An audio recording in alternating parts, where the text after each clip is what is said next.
అనుకునేవన్నీ కూడా నిజమవుతూ ఉన్నాయి. ఒకటొకటిగా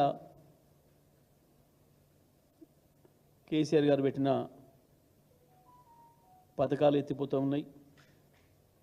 కేసీఆర్ చేసిన అభివృద్ధి వెనక్కిపోతుంది. చివరిగా తెలంగాణ రాష్ట్రం యొక్క హక్కులు కూడా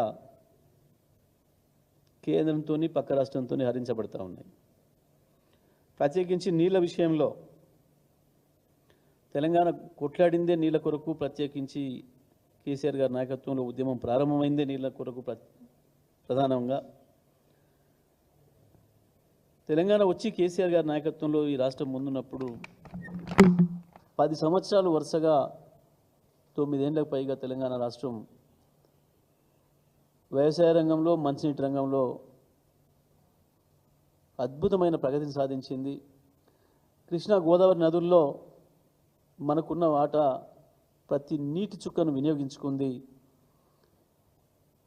ప్రతి ఇంచు భూమిని తడిపింది. ప్రతి నెర్రలు బారిన నేలల్ని పచ్చటి మాగాణాలుగా మార్చింది. రేవంత్ రెడ్డి వచ్చిన తర్వాత, కాంగ్రెస్ ప్రభుత్వం వచ్చిన మొదటి రోజు నుంచి ఒక్కటొక్కటిగా మన హక్కులన్నీ జారిపోతూ ఉన్నాయి. చంద్రబాబు నాయుడు గారు ముఖ్యమంత్రి అయిన తర్వాత ఒక పథకం ప్రకారం తెలంగాణను మళ్ళీ